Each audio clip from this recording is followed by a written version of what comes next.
Phone ring అయింది. రేపు మధ్యాహ్నం మీ ఇంటికి లంచ్కి వస్తున్నాం అని బావగారు చెప్పారు. ఆ ఒక్క మాటతో ఇంట్లో యుద్ధ ప్రాతిపదికన మీటింగ్ మొదలైంది. చేతిలో ఉన్నది వందలు, చేయాల్సింది విందు భోజనం. ఆఖరికి ఆ పప్పుచారులో కూడా రాయల్ లుక్ ఎలా తెస్తారో చూద్దాం.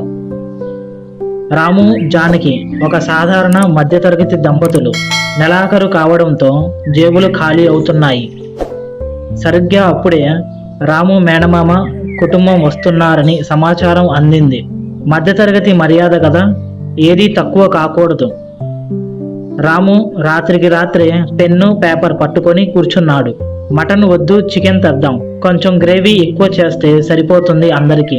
స్వీట్స్ బయటగా వద్దు, ఇంట్లోనే సేమియా పాయసం చేద్దాం అని మాస్టర్ ప్లాన్ వేశాడు.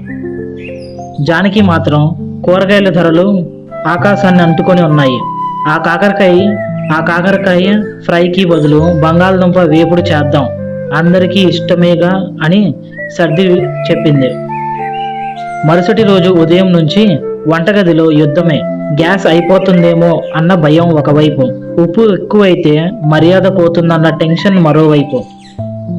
మధ్యలో రాము వెళ్ళి ఇంకా ఏమైనా తక్కువైందా అని అడగటం, జానకికి చిరాకు పడటం, ఇదంతా ప్రతి మధ్యతరగతి ఇంట్లో కనిపించే సరదా దృశ్యం.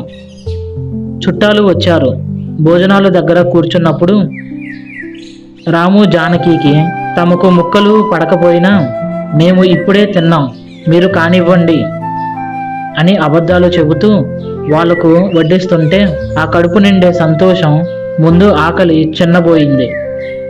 చుట్టాలు వెళ్ళేటప్పుడు చాలా రోజులకు ఎంత మంచి భోజనం తిన్నాము రాము అని మెచ్చుకుంటే ఆ ఒక్క మాటతో అప్పటి వరకు పడ్డ కష్టం, ఖర్చు అంతా మర్చిపోయి గర్వంగా నవ్వుకున్నారు ఆ దంపతులు.